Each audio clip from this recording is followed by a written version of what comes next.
budaya. Lestari budayaku. Ingkang kinurmatan Porkom Kimkab Apanewon Pleret. Bu Panewu mboten napa ingkang wakil nggih. Nggih, ingkang kula hormati Pak Kapolsek, ingkang kula hormati Pak Danramil lan ingkang kula hormati dan kita banggakan Pak Lurah Segoroyoso, Pak Miyadiana. Menika nyuwun ngapunten Pak Lurah, kula mboten saged matur kados Pak Lurah wau nggih. Walaupun kula saking Dinas Kebudayaan anggen kula matur menika mesti ra karo-karuan. Nggih. Nyuwun ngapunten, nggih. Campur-campur ra kabar. Nggih. Bapak Ibu ingkang kula hormati, wonten mriki kula saking Punduk Kabudayaan Kabupaten Bantul ingkang kula wau dipun dispo Bapak Wakil Bupati, amargi Pak Wakil Bupati nembe wonten kegiatan wonten daerah Jawa Barat kadosipun nggih menika Jawa Barat napa Tangerang nggih. Acara warkaban lan sak mangke kula dipun dispo wonten acara menika. Ketoprak salah satu giling kebudayaan, ketoprak menika sak menika kathah ingkang remeni, terutama anak-anak muda Bapak Ibu nggih. Beberapa kali kita mengadakan festival ketoprak, ternyata peserta pemainnya ini adalah 99% itu anak-anak muda. Ini sangat menggembirakan bagi kita sebetulnya Bapak Ibu, karena ketoprak itu salah satu kebudayaan yang penuh dengan filosofi seperti juga wayang. Dan ada beberapa hal yang di kegiatan ketoprak itu lain dengan kegiatan yang ada di kebudayaan lain, seperti kalau kita melihat ketoprak maka lain dialognya, kemudian bagaimana intonasinya, cara berbicara itu juga lain jika kita perhatikan atau kita samakan dengan teater atau dan lain-lain. Ada pakem-pakem ketoprak itu banyak sekali nilai-nilai luhur yang bisa kita teladani Bapak Ibu. Seperti yang disampaikan Pak Lurah tadi, bahwa nanti ini akan mengisahkan cerita yang berkaitan dengan Mataram, Kerajaan Mataram. Yang kita tahu sendiri Bapak Ibu bahwa Kerajaan Mataram yang pada waktu berpusat di Kertol Pleret, pada masa pemerintahan Sultan Agung melakukan penyerangan ke Batavia. Dan kita tahu Bapak Ibu bahwa untuk menyerang ke sana ini sebagian besar pasukannya tidak hanya lewat jalan darat tetapi juga lewat laut. Pada waktu itu walaupun wilayah Mataram itu menjangkau juga wilayah Pantura, tetapi prajurit-prajurit Mataram yang ada di ibu kota kerajaan harus bisa berenang, harus bisa perang di sifat-sifat dari para pendiri atau pendahulu itu, yaitu sifat-sifat kesatria. Sehingga setahun yang lalu Pak Bupati sudah mendeklarasikan bahwa jargon bahwa Bantul bumi satria. Nah, ini kenapa beliau memutuskan jargon itu, karena memang sifat-sifat warga Bantul adalah sifat-sifat satria. Pada waktu perjuangan Sultan Agung ini sebagian besar yang melakukan penyerbuan ke Batavia adalah orang Bantul. Kemudian juga pada waktu serangan umum 1 Maret itu dari beberapa literatur yang ada, dari korban yang ada itu sekitar 1000-an itu hampir 900-nya itu adalah warga Bantul. Ini menunjukkan bahwa Bantul sejak zaman dulu sampai sekarang ini sifat-sifat satria ini tidak bisa kita lepaskan dari filosofi warga Bantul. Itu yang dapat kami sampaikan. Kurang lebihnya mohon maaf. Assalamualaikum warahmatullahi wabarakatuh.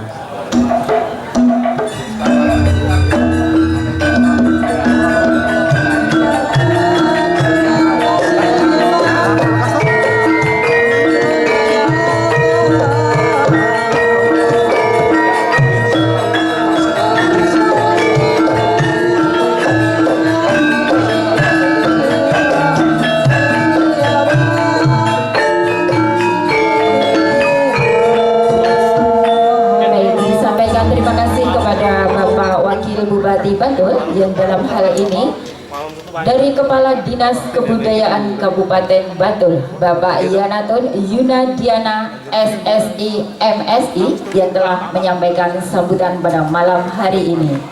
Dan Bapak Ibu hadirin yang kami hormati, marilah kita lanjutkan di acara yang terakhir, yaitu penutup. Setelah acara ini diakhiri, nanti dilanjutkan dengan pementasan Ketoprak Mataram Segoro Budoyo. Dan marilah acara pada malam hari ini kita tutup, kita akhiri dengan bacaan hamdalah. Terima kasih. Dan untuk selanjutnya, yakni pementasan Ketoprak Mataram Segoro Budoyo dengan lakon Dumadining Bendung Segoro Wiyoso di bawah pimpinan Ketoprak Mataram Segoro Budoyo Bapak Haji Suryanto.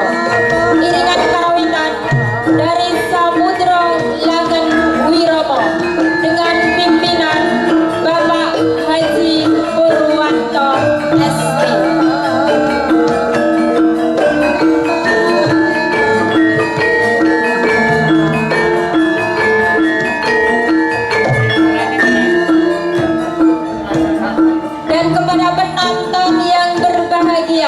Disampaikan pengumuman dari Senopati Jaladri.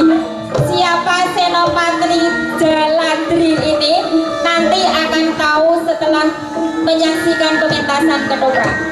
Senopati Jaladri memberikan hadiah door prize kepada penonton warga Dahromo 1/2 kira-kira. Kepada warga Dahromo 2, ya, kepada warga Dahromo 2 disediakan door prize ke warung Mbak Rokib jajan. Orang ini lenggan dong, gitu. Jajan di warung Mbak Rokib yang berada di pojok sana untuk 10 porsi pemesan pertama. Silahkan bagi warga Dahromo 2 yang saat ini menyaksikan pementasan ketoprak, disediakan door prize dari Senopati Jaladri sebanyak 10 porsi pemesan pertama. Monggo silahkan ke warung Mbak Rokim yang ada di pojok timur, ya. Dan saya mohon maaf apabila dalam membawakan acara dari awal hingga akhir acara tadi terdapat kesalahan dan kekhilaafannya. Sekali lagi, selamat menyaksikan pementasan Ketoprak Mataram Segoro Budoyo. Terima kasih.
Prawiro kalian keluarga ageng Ketoprak Mataram segoro budu ingkang wonten ing dalem sampun sumanji ngaturaken pagelaran ketoprak kanthi menit lampahan dumadining bendung segoro riyasa.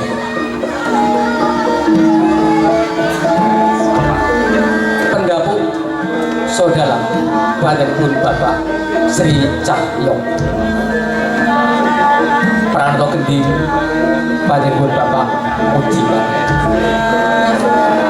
Ringgo Sumantring Waranggono Ibu Jumainah so Ibu Dasmi Keprak Kaasto Panjenengan Bapak Dukung Sumarwan sedaya wau dipun sesepuhi dening Panjenengan Bapak Haji Suryanto ugi dipun sesepuhi dipun ayomi Bapak Lurah Miadiono lan pamarentah Kelurahan Segoro Yoso ugi kasengkuyung paguyuban karawitan Samudro Langen Wiromo pimpinan Bapak Haji Purwanto Sarjana Teknik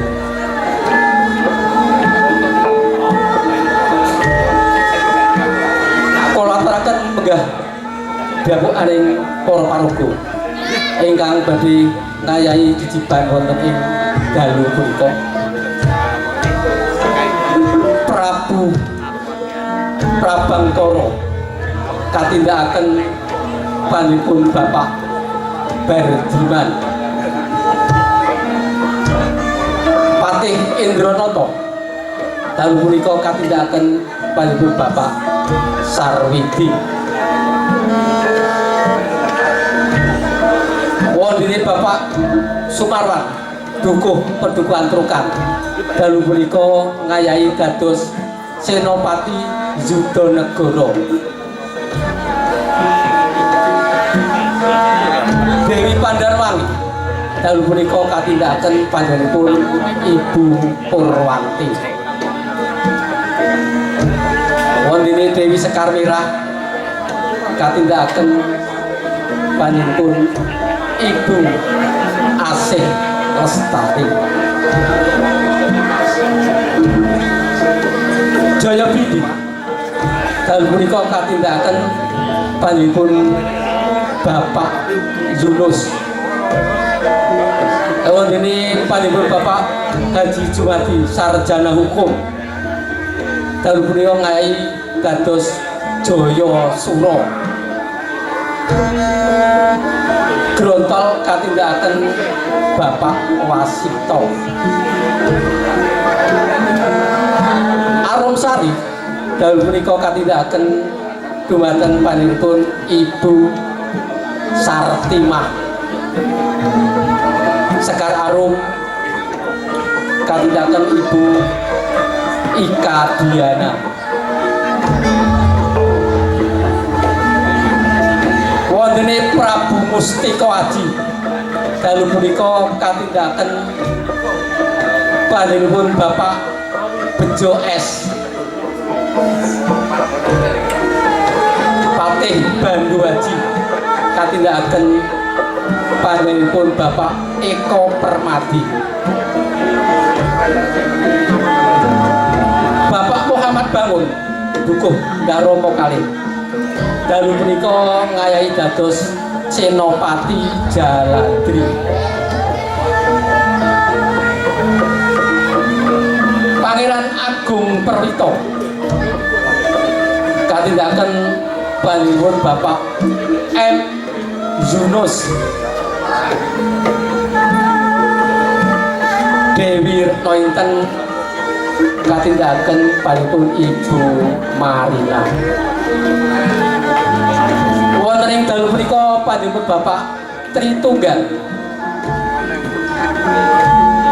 ngayahi dados Begawan Sabdo Dadi wonten panjenenganipun Bapak Topan ngayahi dados Sekabat ringin kembar. Nyai Sabda Dadi katindakaken Ibu Eriyanti.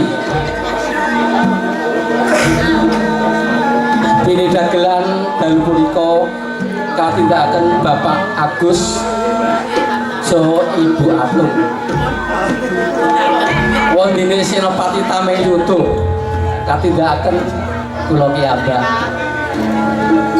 Mekaten menggah dapur ing para paraga ingkang lampahi jejiban wonten ing dalu punika. Saksure gedhe pambuka pagelaran ketoprak tumunten kawiwitan. Sugeng amirsani, sugeng alengga ngantos paripurna kados pundi babaring cariyos dumadining tembung segara wiyasa. Semoga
rumpakaning tembang tembungmu kowe ngaturake pangabekti marang Nuwun inggih kasinggihan Sang Prabu.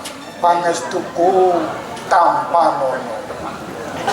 Sanget anggen kawula mundi Sinuhun Prabu. Mugi dadosaken kekiyatan kula anggenipun amrangkani jumeneng dalem ngasta bawat pusarane adil wonten ing praja Kencana Pura Sang Prabu. Iya. Enjana to. Nuwun kula Sang Prabu. Nanging sliramu iku malu.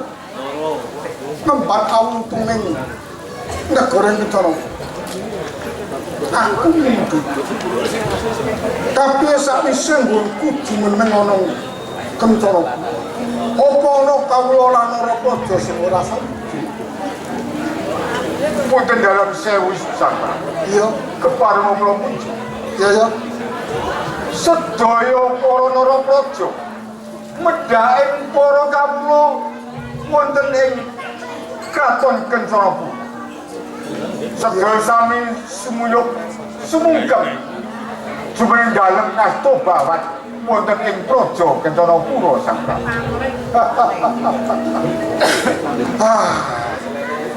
Ya iku mergo sliramu. Ngono bisa ngomong lan ngomong kabeh para kawula ing Kencana.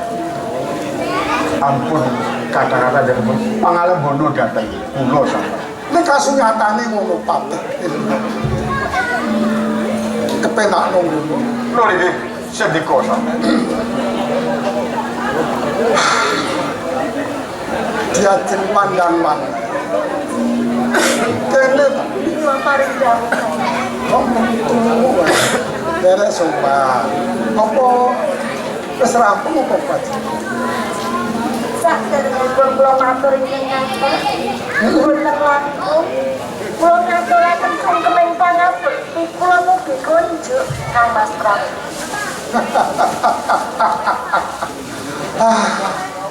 Dia wong ayu tak tampa panah. Pangestuku wae tanpa nono. Sanget ing pamugi kula Kang Mas Prabu. Mugi-mugi andadosaken sina. Sak dangunipun kula anyampeni panjenengan dalem. Iya. Derek mukti wonten ing kraton Kencana Pura Kang Mas Prabu. Oh. Tadi seliramu rumangsa mukti apa? Tak pundhut lebu ana ing Kencana Pura. Iki sak mestinipun lho Kang Mas. Sak sampunipun kula panjenengan dalem pundhut garwa. Kula sak menika sampun derek mukti wibawa. Ayo. Donya Krawati wonten ing kraton Pura Kencana. Kula dados baboning para wanita ing kraton Pura Kencana. Nggih ngaten to Kang Mas. Ya kaya ngono ki wong ayu sing tak kesak. Ya, kowe iki masak. Urip ana Kencana Pura iku rumangsa gedholan. Ya. Kula mboten badhe. Mucemaken asma panjenengan dalem. Jalaran kula menika dados garwa panjenengan dalem, garwane ratu ing kraton Pura Kencana. Penyembah sedaya para praja medhak ing kawula. Mula sak saged-saged kula saged dados teka tuladaning sedaya para wanita ing kraton Pura Kencana. Marem pengalat. Dipindhake. Ngestokaken dalem. Ya, putraku kami. Paring dawuh Lerek sowan. Wis rampung kok kewajiban. Injil Romo. Kula matur. Kula ngaturaken sing bekti kula Romo. Tak tampa pangabekti. Pangestuku tanpa nono ibu. Sendika dawuh Romo.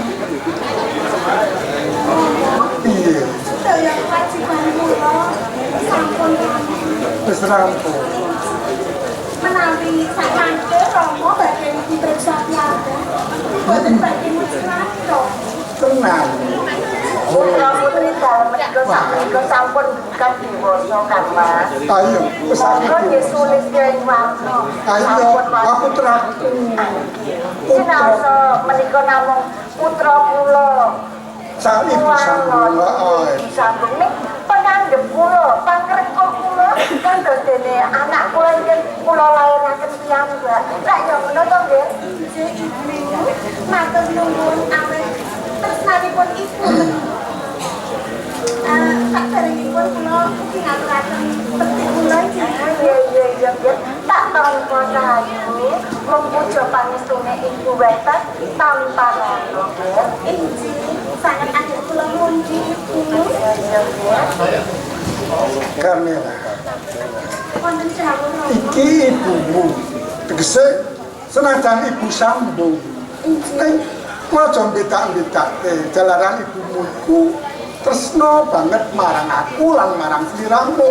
Gelem karo ramane ya gelem karo. Ora ya ngono. Lah jenenge kan tawa pate. Sami ke mau. Nah, karo ramane tresno gak karo putrane ora mesti ndak. Kalau ing kabeh nara praja medhu ingkang kula pripun. Lah aku Bukan saya kamu biasanya pun. Injih Rama, leres ngendikanipun ibu. Ibu panganipun tresna dhateng kula boten dirangkit. Anggenipun tresna dhateng kula sami kaliyan putranipun piyambak. Nah, kula nek ibumu dawuh apa wae iki kudu sendika dawuh aja nglewake ya. Injih Rama, Iki penake. Aku sendika. tak dawuh pati. Senopati itu. Senopati itu. Kene rada sakit. Katon sowan wis rampung kewajibanmu nggonmu gladi kabeh para perjuangan. Sampun. Wis rampung. Upama aku niti preso ora bakal mujiwani. Sedaya para prajurit sampun gladi kangge saya. Ya kaya ngono. Nang iki akeh para Narapaja lan karo sing padha sowan dikepenake iki sedika. Yudapati. Turun kula Sinuwun Prabu. Orang tuh, wae, rada maju kene. Nistoaken dawuh Rampung wajibanmu. Nggonmu njaga tepis wiring negara ing Kencanapura. anggen kula njagi Peswiring Kencanapura boten ngukiwani. Namung sungkem kula punjuk Sang Prabu. Ya, tak tampa. Pangestuku tanpa nono. Kula tampi dados remen penggalih. Lan widacara jimat saktawunipun kula derek suwita wonten ing asta panjenengan dalem. Ya. Dikepenake nggon munggo. Sendika ngestoaken dawuh. Patih Indra. Nuwun kula Sang Prabu. Mulai iki dudu dina pisowanan ning aku ngresak kabeh para Narapraja. Terus tak kesake padha. Jalaran iki ana perkara sing ganjel penggalih. Punten dalam sewu Sang Prabu. Para dan pengunjung. Menapa ingkang dados sing kawing penggalih dalem. Desa menika beneh marang padat lan sabenipun. Iya. Sampeyan dalem ingkang Sinuwun Prabu ngawontenaken pisanan agung wonten ing dinten menika. Iya. Kula ngratap manah. Kula monggo panjenengan dalem kula aturi ngendika mumpung menika Pepak Narapraja anggenipun padha sowan ngaso wonten panjenengan dalem Sang Prabu. Indranata, Nuwun kula Sang Prabu. sliramu iku pepatih ing Kencana. Lho niki Laras. Melu ngrembug bab katetreming negara Kencana. Lho niki. Jalaran Iro dina ketuku ana pisuwaning prajurit ngaturake menawa Kang Mas Prabu ing Kencana kuwi yasa bendungan segara mulya. Iya apa? Kuriki biar sedaya pangandika dalem Sinuhun Prabu. Bilih Sang Prabu mesti waji ing Kencana badhe yasa bendungan segara yasa. Kangge makmuraken para kawula ing Kencana lumeberipun kawula ing Kencanapura Sang Prabu. Punten dalem sewu Kang Mas Prabu. Piye diajeng? Sak ngertos kula bendungan segara wiyasa menika tasih mawon wonten ing kraton Kencanapura to Mas. Iya ya Kencanapura ya Kencanapura. Nek panjenengan dalem sampun di Cangsi Presa dereng. Durung jane. Mongko kagungan panguwasa ing Kencanapura menika panjenengan dalem. Kedahipun panjenengan dalem menika dipun Cangsi Presa. Panjenengan ingkang ngasta wonten ing Kencanapura. Bendungan segara wiyasa menika wonten tlatah Kencanapura. Apa panjenengan boten diparingi presa menika dados pundi? Nek tak penggalih pancen. Nek kena apa Kang Mas Prabu? Padha karo nyepalake siaran Lah ya mila menika ing atase panjenengan menika ratu. Lah, Ratu ing pura Kencanapura. Aku panjenengan disepelekke. Panjenengan ratu disepelekke kok entel wae niku. Panjenengan dados pundi to? Menawi kula lho. Menawi kula. piye Kula badhe caos pemut. Pemutipun garwa dumateng panjenengan dalem. Ing sakmangkenipun punten dalem sewu. Panjenengan menika kadangipun Sang Prabu Mustika Waji. Nah, Senadyan kadang ning perkawis bendungan segara wiyasa menika boten baen-baen lho. Menika kagem sedaya para kawula Kencanapura. Boten namung Kencana Rukmi. Ha panjenengan dos pundi to? Menawi kula lho Kang Mas. Menawi kula punten dalem sewu. iya iya iya. Kula panjenengan dalem tresna kula dhateng kula mboten. Lah ya tresno ya. Menawi tresna dhateng kula menika mbelani panjenengan dalem. Ing atase ratu kok disepelekke. Menawi kula bendungan segara wiyasa saderengipun dados dipun risak, dipun dados mosak masih. Punten dalam Ora sewu saged Kanjeng. ngatek Punten dalam sewu Kanjeng. pripun dipamit. Menawi panggih panjenengan dalem. Badhe ngrisak bendungan segara yasa meniku lepat ati. Awet panjenenganipun Kang ingkang sinuwun Prabu ing Kencanapura pinun nggih panjenenganipun ingkang sinuwun Mustika Waji menika kadangipun sepuh Sang Prabu Prabangkara dados menawi boten nuwun mundhut idi palilah saking Sang Prabu Prabangkara menika sampun sakta. Namun dereng kemawon nuwun idi palilah dhateng Sang Prabu Pareng dereng respon. Piye? Lurus kepiye? Lurus kados monggo. Dipun penggalih Kang Saya to. Sama segara wiyasa nyumpahaken ten rono. Piye. Kono pacan ati bingung aku. Sejatosipun menawi nindakaken tresna inggih kula pikantos menawi rama menika tresna saestu dhateng ibu. Ayo. Nanging nyuwun pangapunten rama. Perkara iki ya. Ngendikanipun ibu menika kula anggap kirang leres. Wes, Apunipun leres ingkang ngendika menika rama ibu. Nyuwun sewu. seliramu ora perlu matur perkara iki perna-perna. Seliramu cukup meneng kandel. Perkara iki seliramu ora perlu cari-cari. Kang Mas punten dalem sewu. Iya. Kula menika namung ngemotaken. Lah iya, iki putraku lho. Pangapunten. Iya. Manah kula menika kemropok amargi panjenengan dalem menika ing atase ratu disepelekke niku lho. Nyuwun Nek sewu upami sing ngedewi kula nderek matur. kepiye? Menawi kula leres kadalipun ingkang sinuwun. Nggih mila menika leres. Leres menika leres tumrapipun Kencana. Aning boten leres tumrapipun Kencanapura. Aning menika nggih kadang. Bener nek sing jenenge kadang umpama urung matur, urung sing dadi kandhani. Nyatane bendungan wis lumaku. Kok sing tadi ajeng. Apa? Piye? Kula menika putra panjenengan rama. Wis tak kandel. Bisa kandel ora? Bisa diajane aja kaya ngono to. Kita putraku sing tak tresnani. Udah dalam sewu samrat. Udah dalam sewu. Menawi penjalan dalam dahar aturipun Kanjeng Ratu. Nika enten badhe nuwuhaken pasulayan. Antawisipun negari Kencana Pura kaliyan negari Kencana Luk. Sing tak perang menika wengis. Perang menika wengis. Wontenipun namung paten pinaten menawi boten dipun pejahi nggih pejahi. Mesaken dhateng para kawula ingkang boten ngertos dodot saling perkawis Punten dalem sewu Mas. Punten dalem sewu Mas. Piye Menawi panjenengan dalem ndar sedaya atur kula. Bendungan Segara Wiyasa dipun risak digawe dosa base.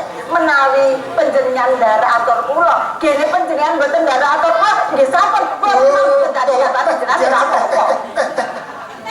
Aja rono. Apa sing jenenge gar belani kok.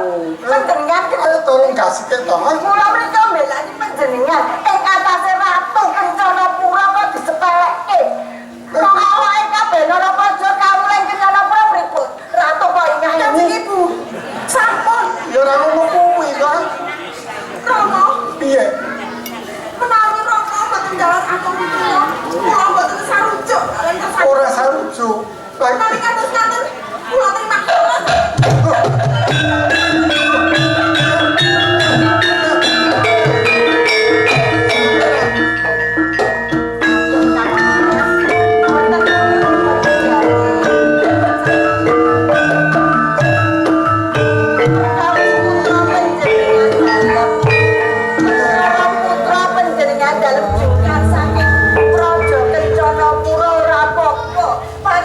Ilang-ilangan ndok siji, kepapate sesuk ya ndok.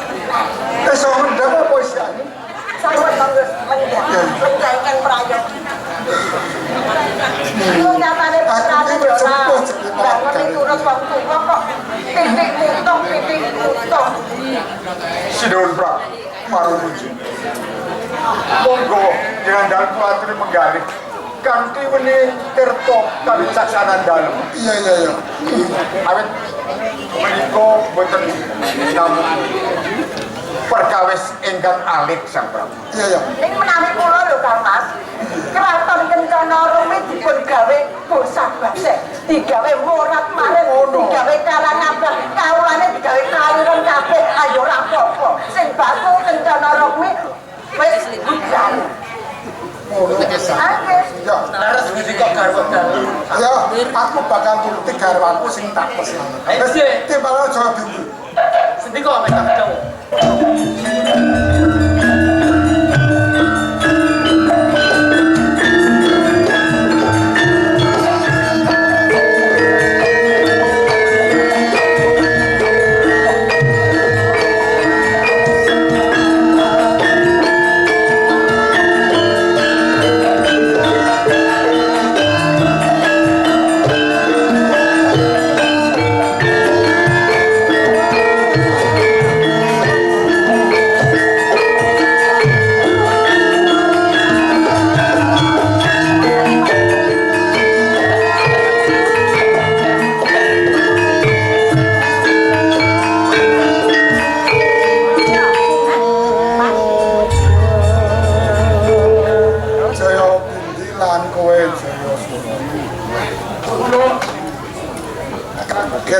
timbal. Kaget manah sapunipun mesti ninggalan dalem wonten ngaso dadi. Iya. Lajeng gadhe kersa menapa apa kurang Jaya bintilan Jaya Sri. Mula kowe ndak timbali kaya ngadep ana ngasak. nggih. Jare aku bakal dawuh marang kowe sakmono. Ana Kencana Rukmi kuwi lagi ngadani gawe bendungan sedaya. Mula Jaya bintilan Jaya Sri. Aku ngersak kersane garwaku bendungan kuwi dirusak. Ora mung bendungane men uga kawulane lan ora saguh. Kabeh kawulane digawe kalirep. Nek iso ora mangan kabeh. Jomo biar ya ora apa-apa. Ya saya ngomong kuwi to dia. Nek kawula sekolah Apa-apa kadangipun cara lumi ora ana kratone ya ben. Jomo samase sambasa ayo ben ora ijek. piye? Saderengipun kula nyagahi dawuh pembalasan. Ingkang abdi pun Jaya Piti. Langkung rumiyin ngaturaken petunjuk Sadurunge kowe tumindak ngaturake pangabdi marang ya tak tampa pangabdimu pangestu wae tanpa nono. sangat ing pamundi kula Ya mugi anda tujuan sadangunipun kula nderek bukti wonten kula ya senajan kowe iki tukang kepel nggih nek aku tresno marang kowe saklono semanten ugi kula iki jaya maturaken kula puji ya tak tampa pangastuku tanpa nono ya sangat angin kula mugi mugi saged ndadosaken kegiatanipun saklaminipun kula ngabdi wonten ngasul panjenengan Jaya Binti lan kowe Jaya Suri Noni Jaya mulaku dawuh ngono jalaran iki kesane garwaku mulane kahanan kula aja nganti ngembet jalaran iki piye wae iki kadang sepuh nek nganti ngembet marang aku sing sepuh kuwi kadang sepuh yo suling wong tua mula kudu rumit nggomu bakal kunindak ra yo ngono to dia Iki Kang Mas, menika sing ora penggalih panjenengan menika. Ing atase disepalake niku lho.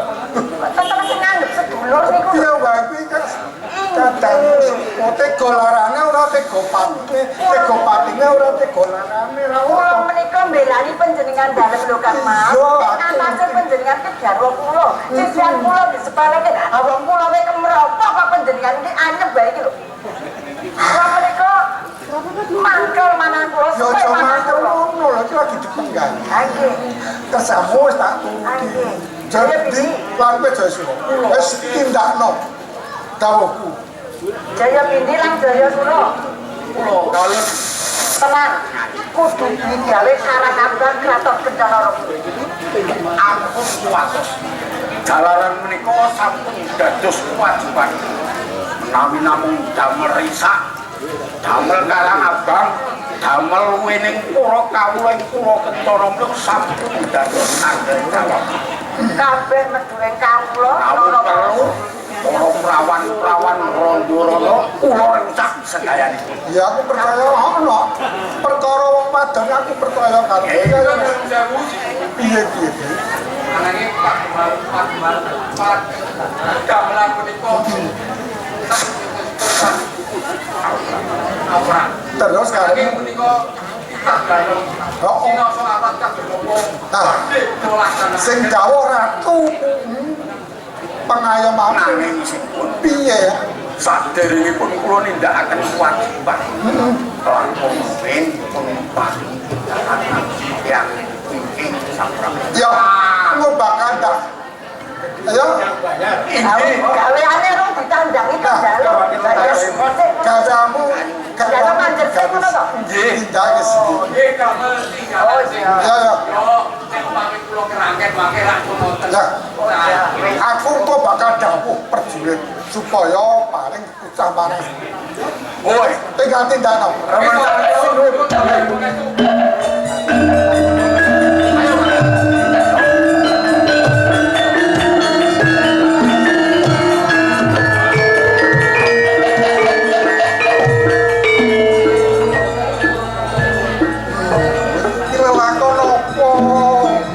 Sampun Kang Mas, boten perlu dipun penggalih kanthi lebet. Jalaran menika sampun lumayan.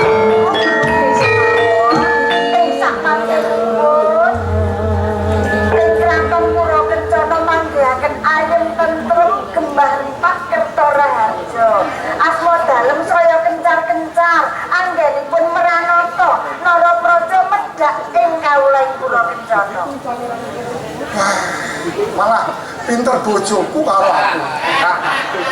Garwane pun sinten. Lah nggih garwa panjenengan to? Ya, Endarana tolak kabeh Senopati Nuwun kula sawet.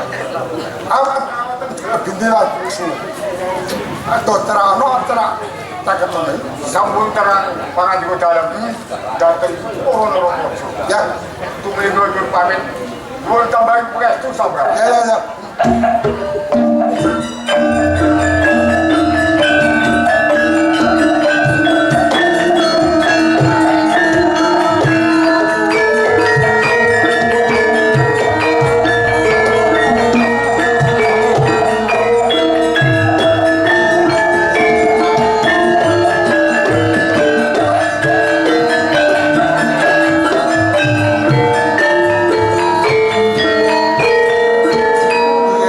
wis marep to kersamu wis tak tuti Ning dereng pati yo.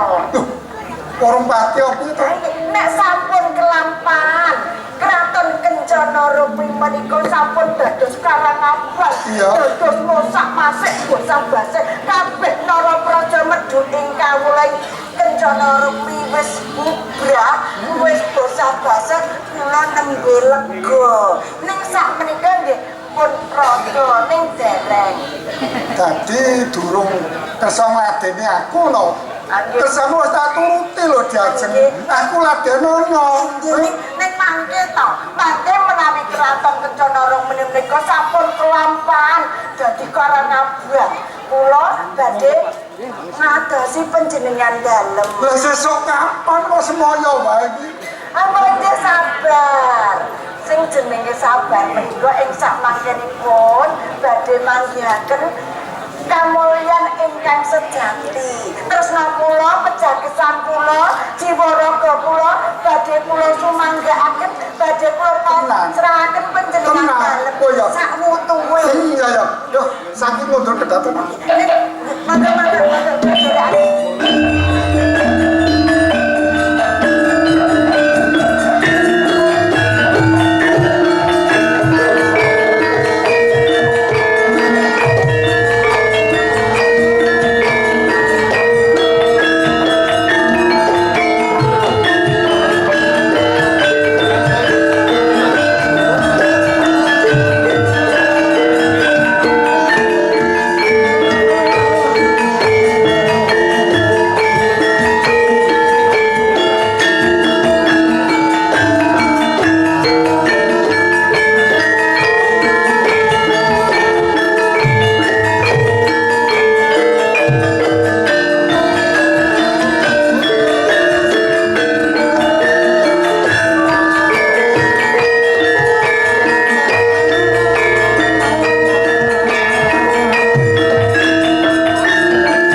Jaya Bidi ditimbali. Rumangsa dalem Sang Prabu. Mungkin tapi mergo tumindake ora bener. Nek kowe iki ora urip. Ayo. Sik kok tak.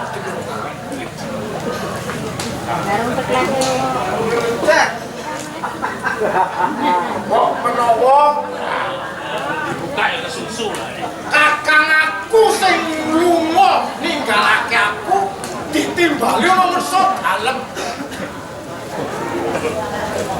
Engkang sinipun Prabu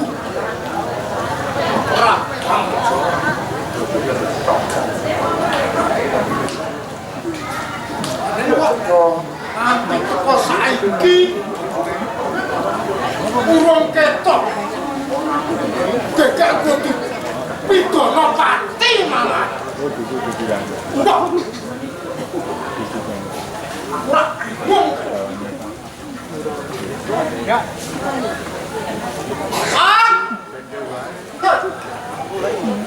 oh ngarep kepala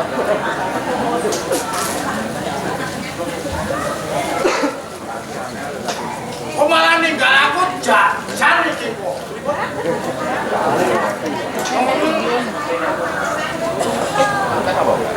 tes apa yo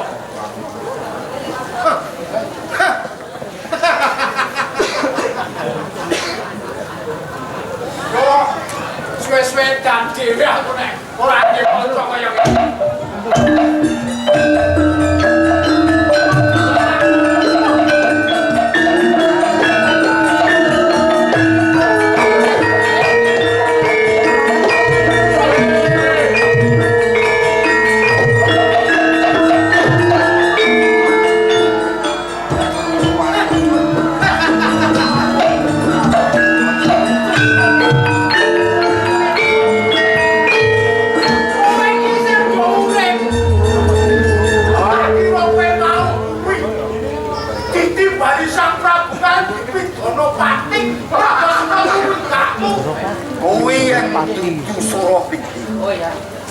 Aku tinimbalan ngarsane Sang Prabu Prabang Para kuwi bakal nampa ganjaran segera. Lenyak pesta. Kowe bakal urip. Bakal mati. Nek kaya awake dhewe ora diparingi ganjaran opo. Wong wae dhewe iki kurgawane nyolok jupuk badane wong liya. Ora gelem madrame iki kok. Langsung nyateng ta. Iki itu karo gajeng gede awake ora. Tol. Kowe kamu. Tol. Kowe. Ya, kondo karaku. Kowe tolongmu. Bandane wong sugih-sugih sing ora umum karo tanggane. Iki beda. Gawe iso dalam itu ben duwe jelas ngono Kakang jelas ke duwe ngeyel luwe cetok tol ya rungokno kupingen jerengen toyo mula aku tinimbalan nang ngarsane Sang Prabu Prabang Para kuwi bakal numpuk kebicak sing ora sethithik gede lan nyenengake atimu atiku lan Adi Jaya Kejo. Aku lan kowe apa dene Jaya Kejo didhawuhi supaya ngrusak bendung segara Wiyasa yen perlu kawula ing Kencana Remi digawe busah baseh ora ganjarane. Kok kowe iki kaya aja kaya kaya ngono to, Pak. Kebo sapi jalan ya diparingake kowe lan aku.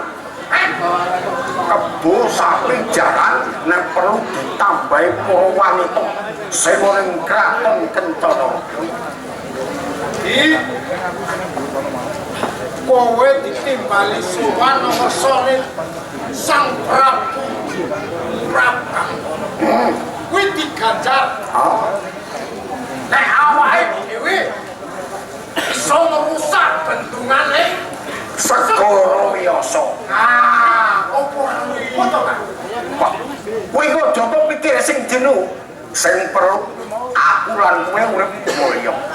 Bisa nyeneng-nyenengke bojo, anak padha keturutan ora kamangka paling tak enturune. Kamangka saiki iki bendungan iki lagi wae. Digawe. Rasa mikir kuwi, sing penting iso nglunasi utang.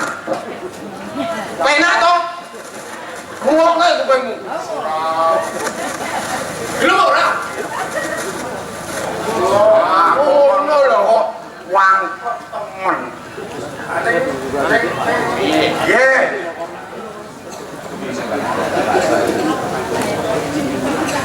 Lah wani yo wani ora kok. Ala dene lemu tatonan keng celorek ra karo karuan ana gambar nyuk barang dipasang pantes apa yen kaya ngono ki. Cepet-cepet kuwi to, Pak. Aku ki wong cilik, adimu sing paling cilik dhewe. Mula aku ngerti. Nek kowe iki kok kean utang. Oh, kowe iki ndelok apa? Kaya ono plegang. Wong wadon liwat kene. Tegadi. Oh, itu.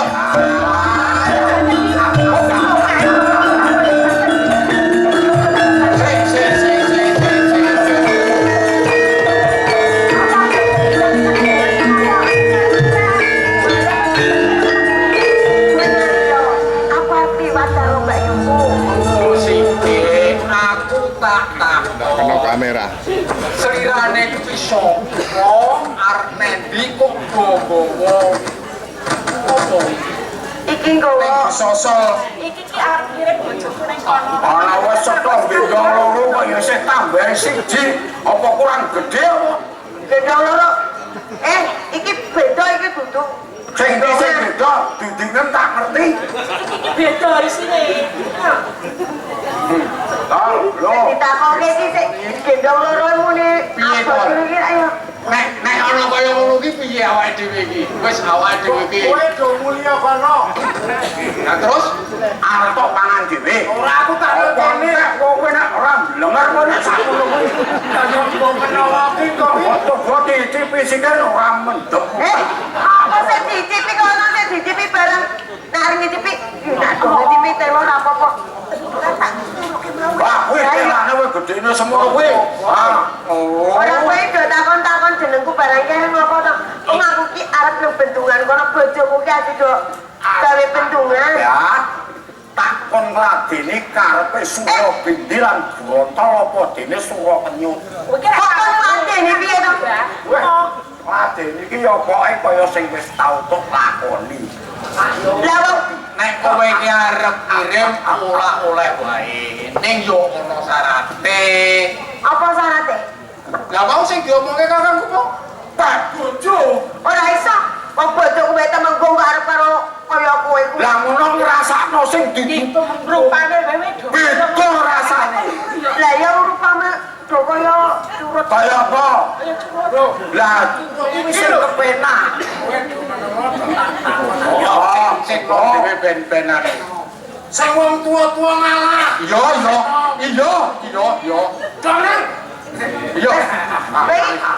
Rasa kok kan ngomong aku arep privat ngaling-ngaling. Kok sik to kowe iki nggawa apa? Lah ya iki kosong lanang-lanang. Kosong piye to? Iki rumah apa? Mbok mungkin nguaske cetha mentok-mentok ngono kok ora enak-enak piye to? Lah kowe iki sik didol sik mentak-mentak wae. Jian wis ora cocok. Bojoku kuwi nyambut gawe kae lho. Ngawasi wong do gawe bendungan kae kek pindang rampung. Ora perlu diawasi. Ora iso. Tak rusake ora iso. Lah kok Berarti rusak piye to? dira kok kene to kok arep rusak bendungan Kowe iki. mergane kowe ora gelem ngladeni atiku grontol lan sura kenyot apa dene sura biji. Wong kowe kuwi kabeh wedok dadi keju, do dadi maling. Kok arep kepek bojo aku? Saiki ngene, do ngerti tatanan. Nang kene kuwi segara yasa kuwi panggonane tinggo kamulyan, ora tinggo ge maling lo keju ngene iki. Wes ora dipotong meneh. Wes mari lah ku maling. Ecu. Kuwi wektu saiki iki wes mari. Saiki iku. Lah lho meneh. Mergo ketemu karo kowe dadi aku maling ecu ki mari. Saiki to. Ora. Sesuk baleni meneh. Nek umpama kuwi kowe iki gelem ngladeni aku. Kuwi mari sak teruse. Emah. Wes minggu. Materi kaya kowe rupamu kaya ngono lho. Aku ora ngolekke nek kowe arep liwat. Apa? Piye iki malah. Lah kok malah koyo ngono. Lah iki sampe dhewe kok tekan bendungan kowe ya apa? Nare apa nek bendungan aku nare. Sik Lah ya liwat kok bendungan to. Untono iki lho. Wes lantak iki.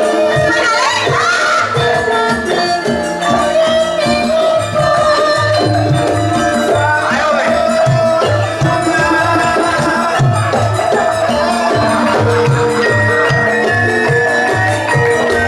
Bagus.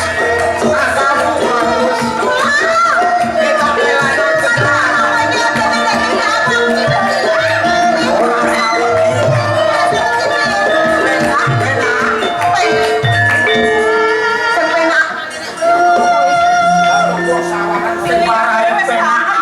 Sing disawang ki apa? Ayo pamu wis ora kabeh itu ngotok kaya ngene kok. rasane. Nyawang. Oh, tangkep tunggale. Apa? Rasane? Ayo. Rasane pelihubur kaya kae. Apa kae jenengane? Tenang. Wis ngomong. Ya. Ben rasa kecut to.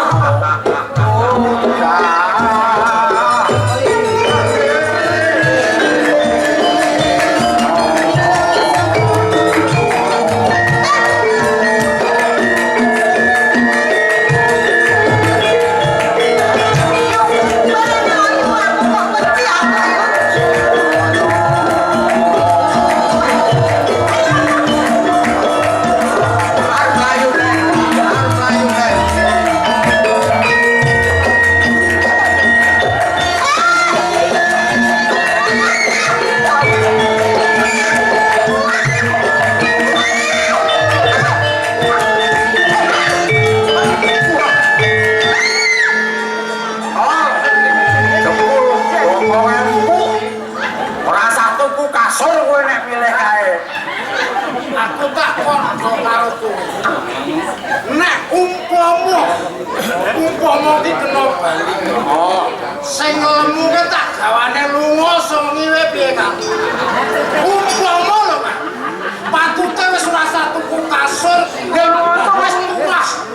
Jare aku ki ngene yo tol. Aku ki kan biyen hobiku lemu. Jadi nek ira lemu ki jane aku kan mau wis ngecek. Kulo nek kowe pengen yo sing ora lemu, nek sing lemu ki tetep aku kakangmu. Kok kowe to lali? Ora jeneng wong sapa kok ana tol-tol. Iki grontol. Kok tol-tol wae. Aku ora yo kono ki kok jenengane kok aneh ngono lho. Karo aku. Rasuki. Lem. Hah? Kaya ngopo rasane mendut. Wah, Wes, karo bayuku wae sing kaya kasur. Nah aku kemlontang.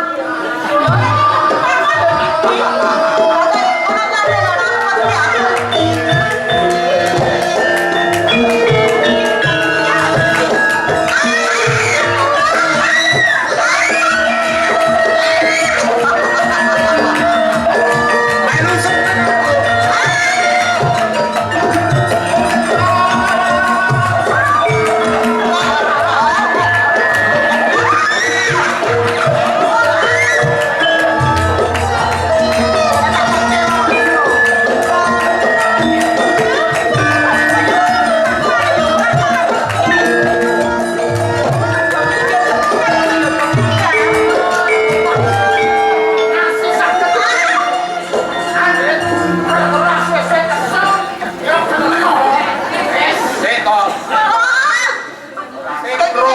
sabar. Ya tau kan marai duduk aku iki. Suroto diladeni wong lemu kaya ngono.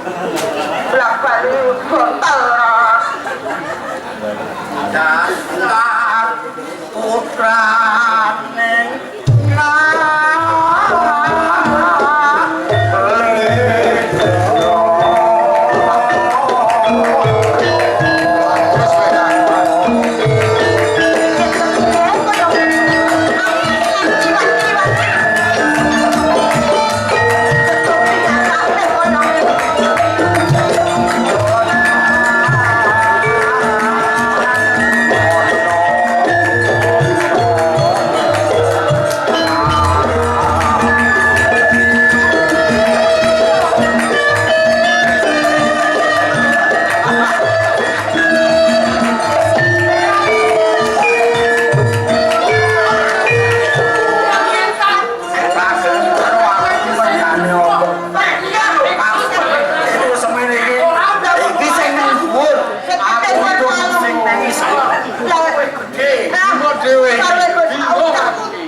Delok saka jempolmu iki sak pira cilik gunamu. wah, lek kuwi masalahe.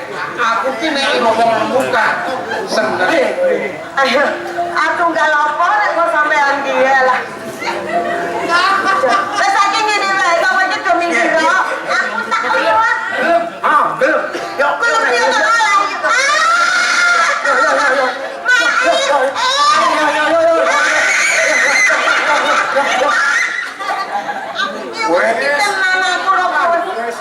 Babone wae.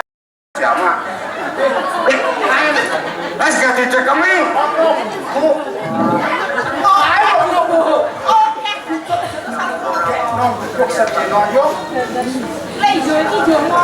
Kancane aku turu. Lah wis kowe turu ning kono kuwi, wangon ning kono kuwi glok soro. Atau berapa? Koyo mas. Rangga saking aku mledek kabeh. Ya jalan kabeh. Lah kok mledek nganti glok. Delok. Aja, kok ndak kowe tak ndak. Piye? Kok nak kowe nek kok ngono kok kaya semangat.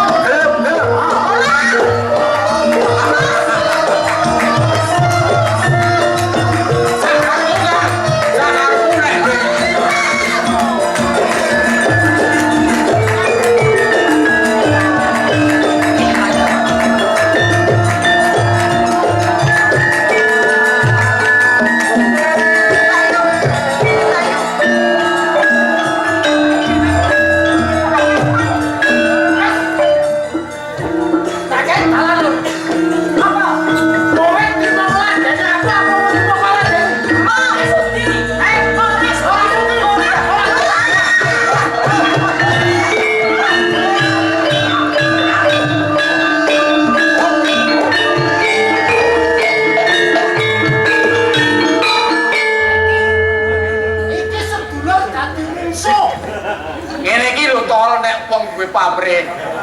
Aku mau ngarep ngendikani dawuhe kersa dalem. Kon ngrusak bendung Segara Wiyasa. Ning gandeng aku ki kelingan. Nek sarang siji wanita sing arep ngirim kuwi mau biyen yo pacanganku. Atiku lak dadi goreng. Kowe mau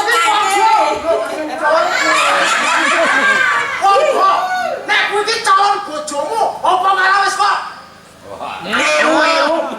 Apa malah anake? Piye kowe? Jaluk tulung karepku pokoke kok apa sing kok karepe tak sebadani wis. Tulung. Manuta kenyut, mukti sawengi rantek sesuk. Aku apa? Saiki ngene yo. Ngene iki yo adikku. Saiki aku tak nekoni sithik. Oh, Duk, jenengmu ki sapa? Aku Arum Sari. Aduh, biyen aku kenal kowe iki Sarti, J. Sarti mah. Yo nek Sarti mah. Argan sithik ngono lho. Omong kowe ki mat-matan rada sadis kok. Kowe iki bahasane wong saiki. Apa? Atiku kok goreh ya to, Lyo. Goreh apa? Kok kaya aku abot sing lemu tinimbangane kamukten ning gone ngersa dalem ki. Oh, Anten Gus kowe iki wong esuk dene sore tempe. Aku ora peduli. Ngono aku ora apa-apa. Apa-apa aku ngono. Ning aku ndek penuwun. Heeh. Nek iki engko wis tak polo, Heeh. kowe gelem ngladeni aku. Wis pokoke Saiki sedulur mau ngarep apa ning gandeng iki aku pamrih. Nek aku ora peduli. wong loro to. Kowe tengen, aku kiwa. Saiki nek pancen kowe dong ngenderke mudhek sira. Aku yo kuwi nomor 2. Bunten loro apa kowe tak gebuki ning kene ning kowe Tanyut, gede suaramu nang buktine ora. Calon oleh lemu. Kene pancen kowe karo aku. Kaya apa? Nek nganti kalah, minggu tak golek. Saiki ngene ya. Kowe sing gelut apa aku sing merwoso? Aku wae sapa kowe sing gelut? Kon Lah sing gelut. tuwa yo musuhe tuwa sing enom. saiki rasa dosokean bacot. Nek pancen kowe wani karo aku, ayo ijen padha ijen. Tampile. Ngono kalah dene nang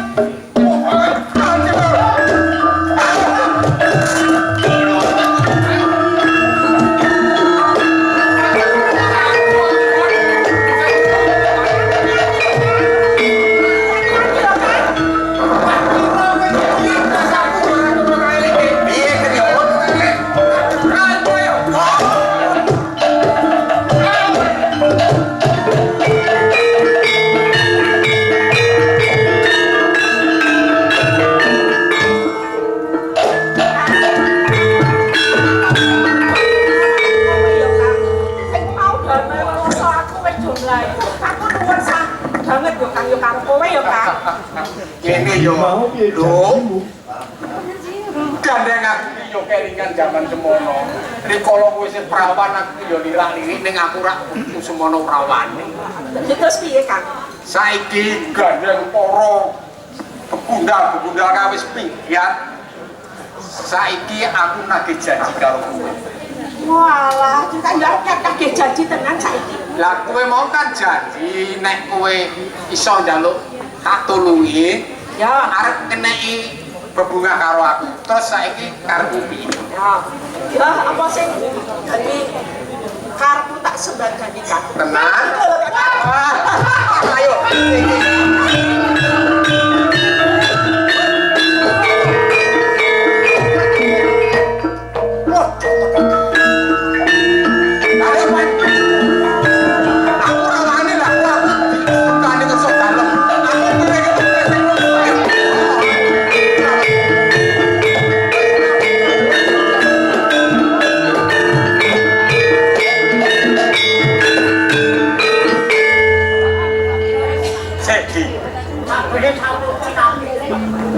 Dok oke pawongan sing awake dhewe yo lagi ketemu iki tak takonan sikit.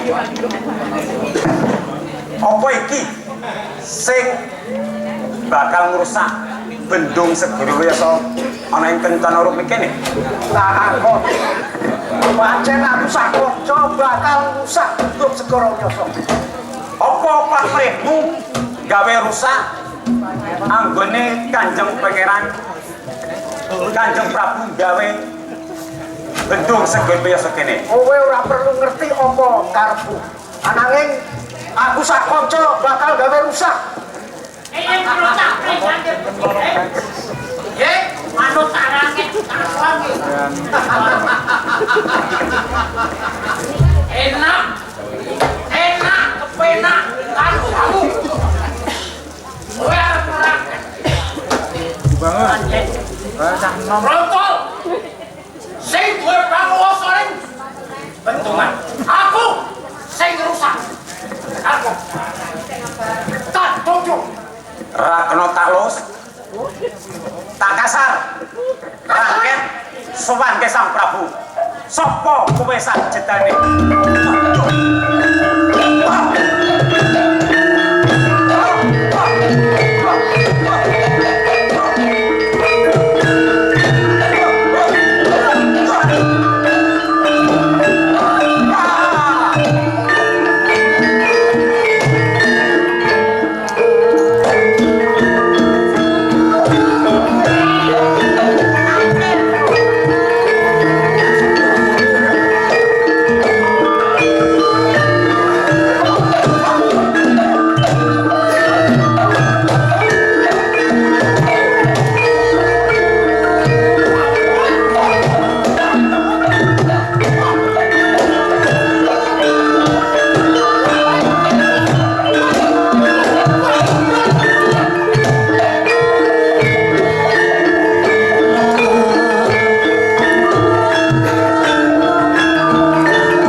Padha basuki sowanmu ana ing Pandhawa Agung Purakencana. Nggih. Berkah pangestu Sang Prabu Mustipaji. Sowan kula ing Pandhawa Agung Kraton Kencana Rubi mangke ing arah-arah. Bekti kula kunjuk Sang Prabu. Yo. Tak tampa Pandhawaji. Wong punca pangestu gesti tampana. Nggih. Sanget anggen kula mundi. Mugi dados jejimat.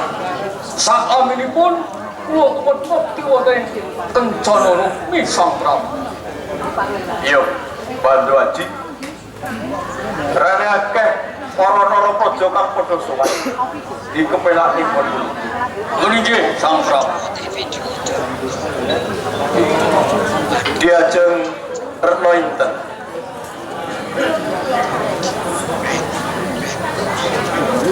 Wes melu marak sowan ana Pandhawa Agung. Apa sekabehane pakaryanmu ana mburi wis rampung diajeng? Sakdereng buat kula ngaturaken sedaya kewajiban. Akan sungkem pangabekti wonten ngarsa panjenengan dalem Kang Mas.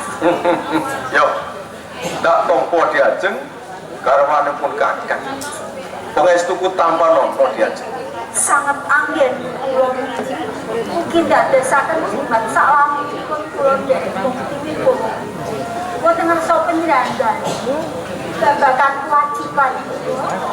Sedaya kewajiban kula anggenipun ngreh kadang sentana dalem mandhapipun para abdi wanita. Sedaya sampun menawi sakwasi medal Kang Mas Prabu badhe aniti presa utawi badhe ngersakaken menapa kemawon kula kinten boten dadosaken kuciwa ing raos penggalih dalem Kang Mas. Iya. Bagus diajeng. Yo pancen kaya ngono kuwi garwanipun kakang. Minangka tepa turadaning kawula ing Kencana Rubi. Dikepenake nggon ngulukur diajeng.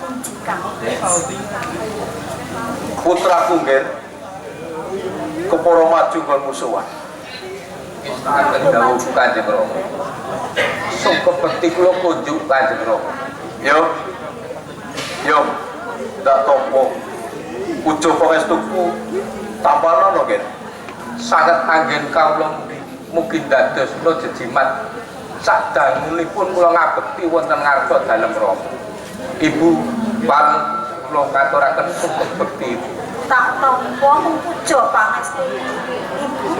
Genti tampanono ya yen ya. Sanget anggen kula mugi dadosaken jejimat. Dikepenake nggon wulu. Ngestakaken dawuh Kanjeng Rama. Senopati Jaratri Yul Sang Prabu padha slamet lan basuki sowanmu ana ing Pandhawa Agung Kraton Kencana Pura. Nggih Sang Prabu awit pikantuk berkah pangestu dalem anggen marak sowan kula basuki boten mangke alangan caturan menapa Sang Prabu. Pangestu sungkem pangabekti kula kunjuk Sang Prabu. Yo, Jalatri tak tampa. Pangestuku tampana. Nggih Sang